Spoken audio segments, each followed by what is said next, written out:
Hi, I'm Mandy, and welcome to my channel.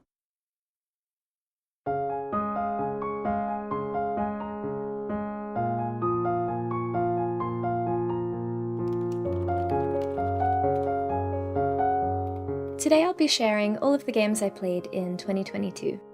You might have seen me talk about a handful of these in my previous gaming vlogs, but there are lots of fantastic titles that I haven't shown yet, and I would love to share them with you. To make things a little more organized, I decided to sort everything into categories this year. We'll start with RPGs, which is the biggest section, and then I have a handful of visual novels and story-based games, a few really fun co-op titles, and then some miscellaneous ones, mostly shorter indie games. It usually takes a while to edit these videos, and we're already in the middle of January, so I'm going to attempt to move through these quickly, but we'll see how that goes. So let's get into it.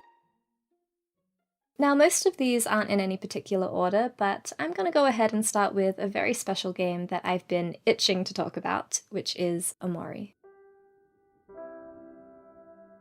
This is a turn-based RPG that takes a lot of inspiration from Earthbound, but has a much darker underlying story. It's set in a colourful dreamlike world, but isn't afraid to delve headfirst into some really serious topics. A good story is the number one thing I look for in a video game, so it's unsurprising that I couldn't put this one down. I found it extremely compelling and even moving at times. And beyond that, it's a fantastic RPG. The battle system has some really interesting mechanics relating to emotional states and charming hand-drawn visuals. I do plan to do a review and also a discussion about the narrative at some point, but I have a feeling it's going to be a pretty big project, so I'm not sure when I'll get to it. So technically, my first game of 2022 was Pokemon Mystery Dungeon Blue Rescue Team, which I played over New Year's.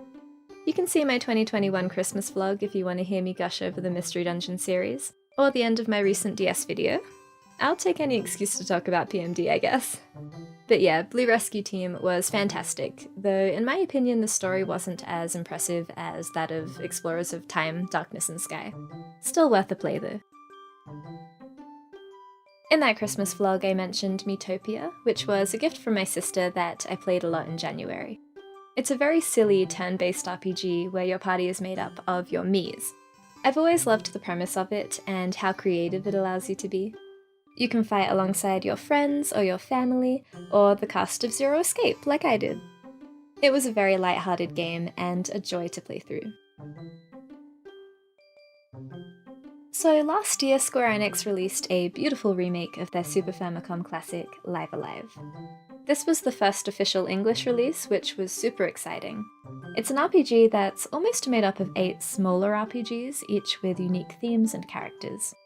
It's got great turn-based grid combat, and was a ton of fun overall, especially the final chapter. I have a review up on my channel if you want to see more of my thoughts on it. Rune Factory 5 was another release that I was really excited for. I enjoyed it a lot, despite it having some pretty bad performance issues. I love the Rune Factory series as a whole.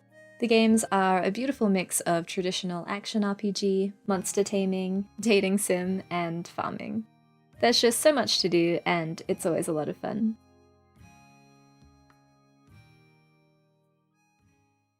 My next game is Crisis Core, which is such a beautiful game. I played through the original PSP version, but when the remaster came out, I picked that one up too because I couldn't help myself. It looks stunning, and I'm such a big fan of this game. I have a very soft spot in my heart for Final Fantasy VII, and I think Crisis Core expands upon the story and the universe in a really great way. I love Zack as a character, and just in general it was really cool to see some of the events that led up to Final Fantasy VII.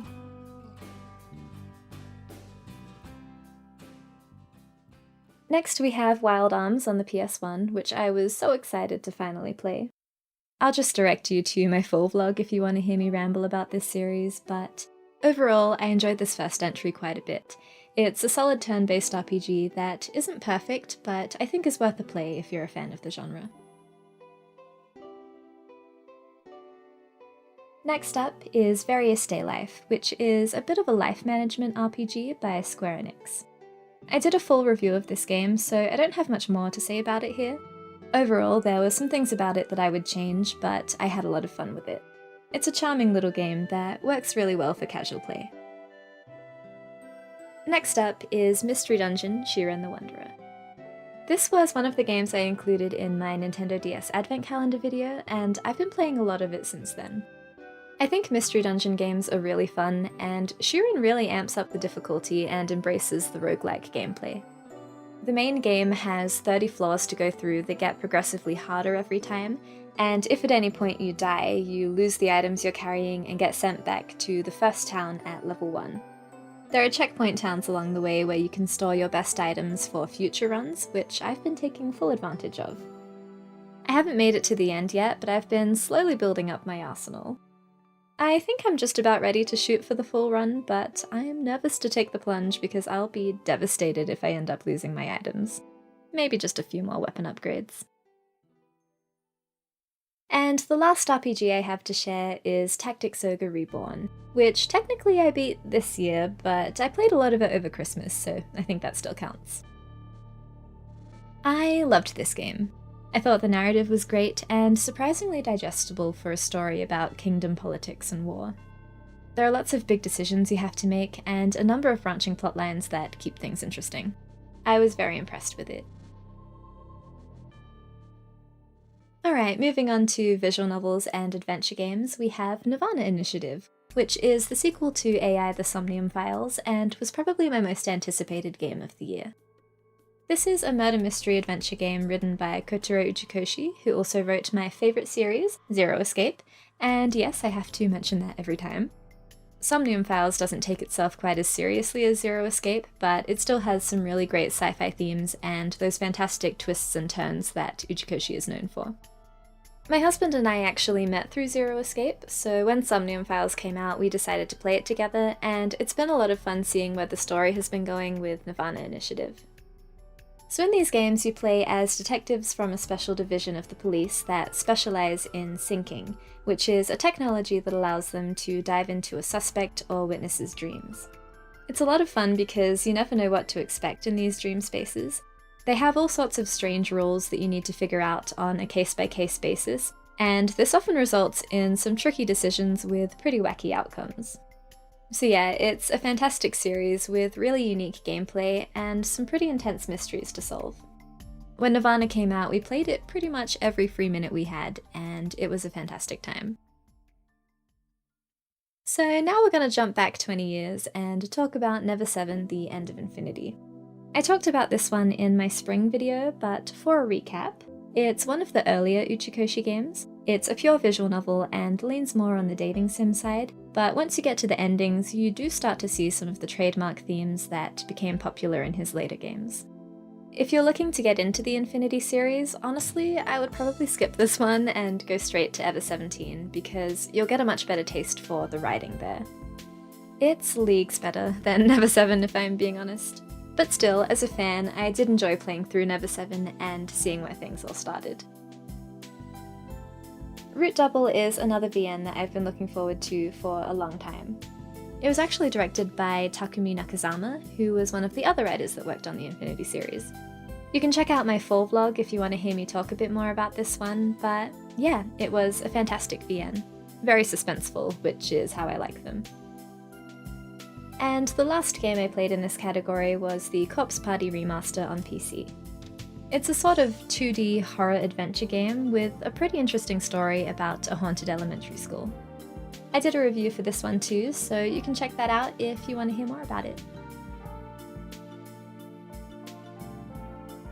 Alright, changing gears quite a bit, we're going to talk about the games I played with my husband last year. So our first co-op game for the year was It Takes Two, which we played on Steam. As you can probably tell from this list, I don't often make the time to play any sort of platforming games, so this was a nice treat for me. It's a visually beautiful game and so creative in the level designs. Unlike some of the other games in this category, this one was designed specifically for the co-op experience. Throughout the game, you each have unique abilities and responsibilities to really emphasize the fact that you need each other. It was a lot of fun. Our best friend came to visit us from out of town last summer, which gave us a good excuse to play some of the Steam games we've been meaning to play together. Our first pick was Gloomhaven. So this is essentially a digital version of the Gloomhaven board game, which if you're into tabletop games, you've probably heard of. It's that game with the massive box that weighs a ton and is full of hundreds of playing pieces. The video game is definitely more convenient and much easier to pick up and play. It's also nice to not have to consult the rulebook every 5 minutes. There's a lot to unpack in Gloomhaven. It's full of turn-based co-op dungeon crawling with lots of deck building and character customization. I believe there are 17 playable classes, and in one campaign you'll end up cycling through quite a few of them. One thing that's really fun is that every time you start a new dungeon, you'll be given a personal objective that will give you bonus rewards. But you're supposed to keep it a secret from your friends, and because you're all on the same team, it can lead to some dissonance within the party. It might make sense to act a certain way in a given scenario, but your card could compel you to do something completely unexpected, like refusing to use items, or trying to enter the scenario with less than 3 HP, or not picking up any gold, or picking up all the gold, all the time. Well, that one might just be a personality trait. I had an absolute blast playing Gloomhaven, but then again, I did have amazing company. The three of us also played a game called Across the Obelisk. This is a co-op roguelike deck builder which is set in this very storybook-like world. If you couldn't tell, we love tabletop games in this household, so this one was also very up our alley. There are so many different builds you can make, not only within your own card deck, but also within your party. It's also kind of amazing how items can completely change your strategy. By our 5th run, we were able to make a build that had really great synergy. It was so much fun. I wish I could dive into all of that right now, but it's probably much more detailed than you'd care to know about, and this video is already getting too long, so let's keep moving on. The next game is a bit of a different one for me, and that is Warhammer Chaosbane on PS5. I played this with my husband and my father-in-law over Christmas, and I had a fantastic time. The gameplay felt so fluid, and there was such a high level of customizability with your movesets and skills. When we were starting out, we had a few tricky boss fights, but by chapter 3 we were extremely overpowered. We put the difficulty up to the highest it would allow us to at that point, but it still wasn't much of a challenge, and we were able to beat the final boss without much effort at all. But overall, it was a really great multiplayer experience, and there's a lot of post-game content that actually can be quite challenging. So for the final category, I have a few miscellaneous games, mostly short indie titles that you can complete in under 2 hours. The first one I have to share is Turnip Boy Commits Tax Evasion. This is an action-adventure game which I enjoyed quite a bit. It's set in this quirky world full of talking vegetables and has some pretty fun puzzles.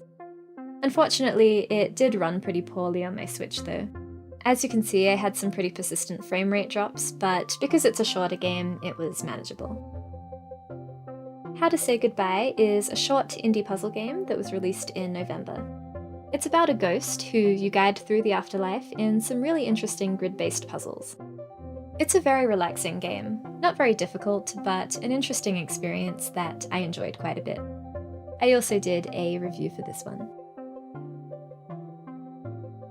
Next up is Gorogoa, which is a really fascinating puzzle game where the goal is to push the story forward by rearranging a set of dynamic illustrated panels. There's no text or dialogue, so the story is told completely through these visuals. I thought this was a really unique idea that was executed brilliantly.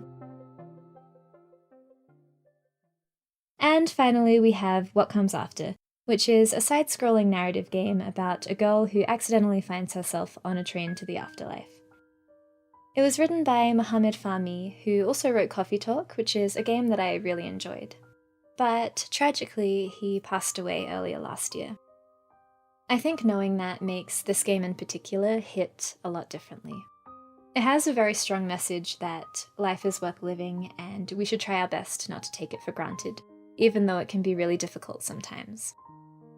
Knowing that he's passed on, having left these really touching stories as his legacy, it's hard not to feel the impact of his words, and makes you want to try even harder to take those messages to heart.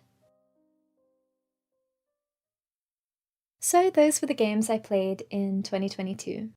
I'm not going to stress myself out by trying to rank them all, but the standout for me was definitely Omori. There was something about that game that I really connected with. It's one of those games that sticks with you, or at least it was for me. And that's ultimately the reason I play video games, in a quest to find stories and experiences that will impact me in some sort of meaningful way. And when I find them, it's really special. So that's all from me for today. If you want to keep up with my adventures in gaming, I've been trying to be a bit more active on Twitter lately. You can find me under the same name, Miss Mandy. But yeah, that's the video. I hope you're having a lovely start to the new year, and I will see you next time.